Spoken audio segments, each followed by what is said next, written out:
Eu quero tratar hoje sobre as bodas do Cordeiro. É um acontecimento que se dará no céu depois do arrebatamento da igreja e depois do tribunal de Cristo. As bodas do Cordeiro. Nós sabemos que a igreja é conhecida na Bíblia como noiva de Cristo.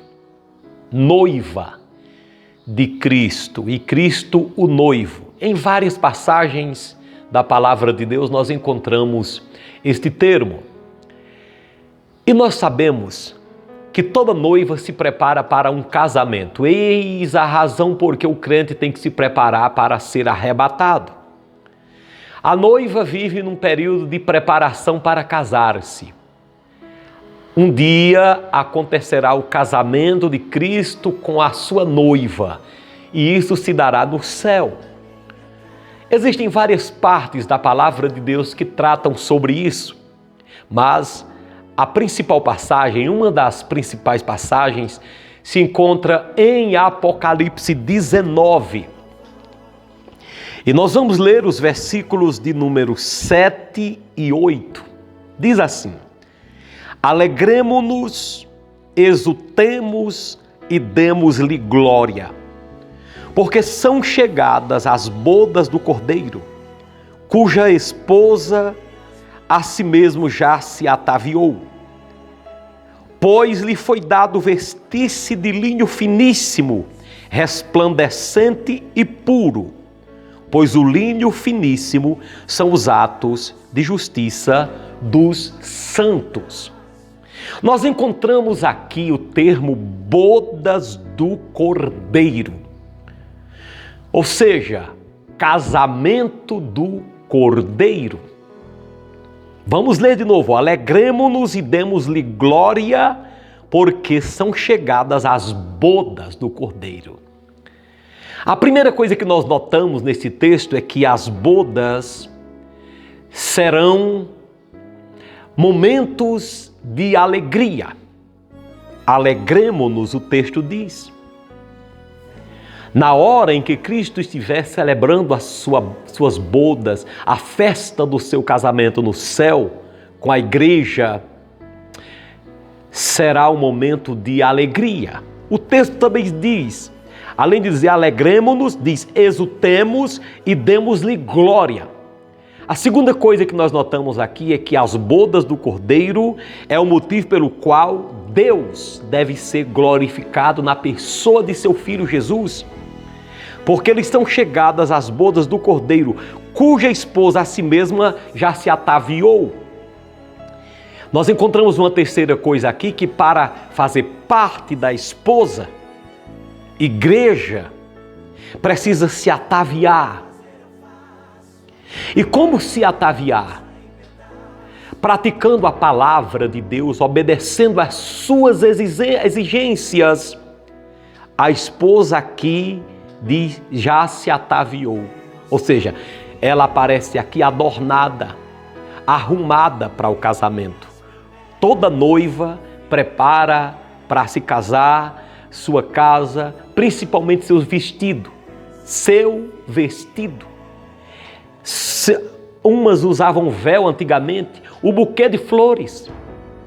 Pois é, a igreja de Cristo também precisa se ataviar para estar presente nessas bodas.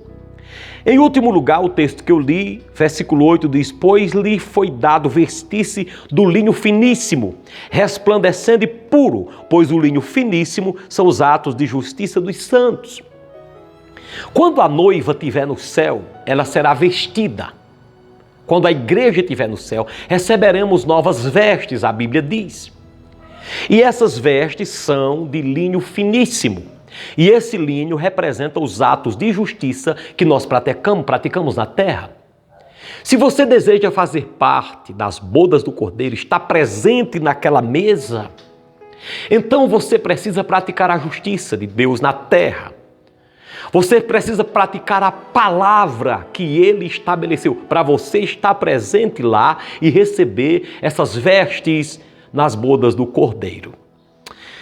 Quando nosso Senhor Jesus foi celebrar a ceia na quinta-feira à noite, antes de ser crucificado, ele disse alguma coisa neste sentido.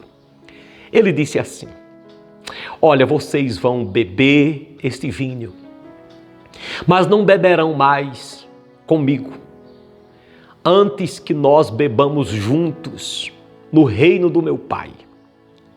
Aquilo era uma alusão a esse dia aqui, a esse banquete, no qual receberemos o vinho, a ceia, das mãos do próprio Jesus. Nós notamos aqui que Jesus, o noivo, estará ali casando com a noiva e ao mesmo tempo servindo a mesa. Mas nós precisamos ter cuidado, porque nem todos os crentes, chamados crentes, estarão participando das bodas, dessa festa de casamento, porque não se prepararam para este dia. Jesus, uma vez pregando, disse, em Mateus capítulo 8, ele disse: olhe, muitos virão do Oriente e do Ocidente e tomarão lugares à mesa com Abraão, Isaque e Jacó no meu reino, ao passo que muitos filhos do reino serão lançados fora. Ou seja, nesse dia aqui, nesse casamento, nós veremos tanta gente que nós nunca esperávamos que estivessem lá, porque se prepararam. Nós nem os vimos se preparar e estarão lá. Teremos surpresas. Fulano está aqui, eu não sabia que fulano servia a Deus. Pois é, se converteu de fato antes de morrer, está lá nas bodas do Cordeiro de Deus conosco. Mas a Bíblia diz, ao passo que muitos filhos do reino serão lançados fora, ou seja, muitas pessoas que você achava que pertencia de fato, pertenciam mesmo ao reino, não estarão lá, porque brincaram, fizeram do cristianismo apenas um clube, um local de concentração, em alguns sentidos até status sociais, isso deu durante a história. Pois é, a palavra de Deus diz aqui que nós precisamos estar preparados, ataviados para sermos revestidos naquele dia das vestes de justiça. O linho fino são as vestes resplandecentes que Jesus nos dará. Mas escute, talvez você diga, como que eu sei que esse acontecimento se dará no céu? Se você ler no mesmo capítulo 19, no verso 1, diz assim, depois destas coisas vi no céu uma grande voz de numerosa multidão dizendo, aleluia, salvação e glória e poder são do nosso Deus, portanto, verdadeiros e justos são seus juízos, pois julgou a grande meretriz que corrompia a terra com a sua prostituição, e das mãos dela vingou o sangue dos seus servos. A segunda vez disseram, aleluia, e a fumaça sobe para todos os séculos. Então, quando você vê esse local de glorificação, você vê no verso 1, depois dessas coisas, ouvi no céu uma voz.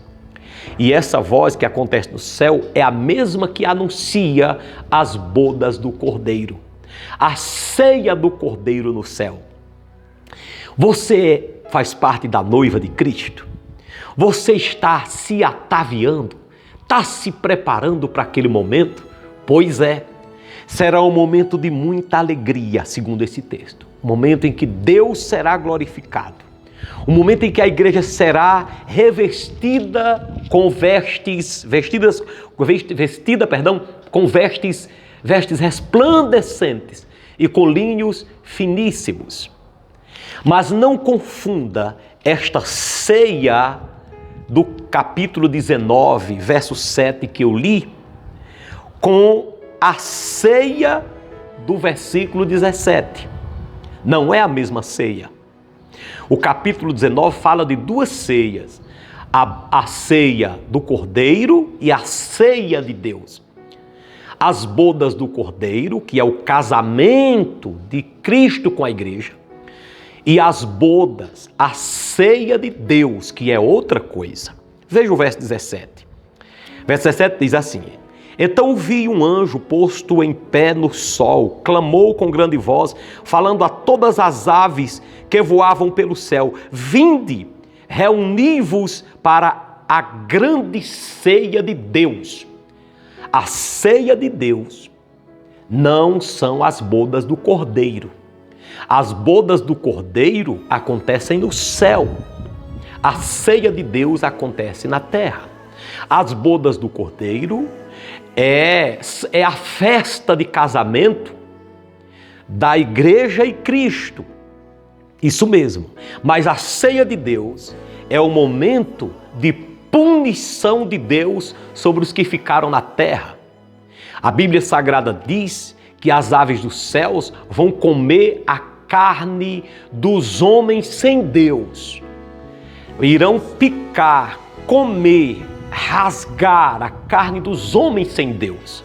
Não é a mesma ceia. Eu não quero participar da ceia de Deus nesse caso aqui, porque a ceia de Deus aqui, veja a cena terrível.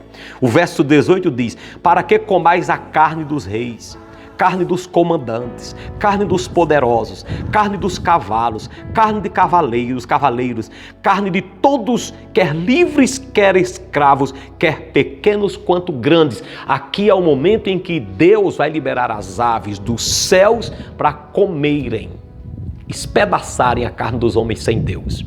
Essa chamada ceia de Deus, a igreja não vai participar, porque é a ceia da punição.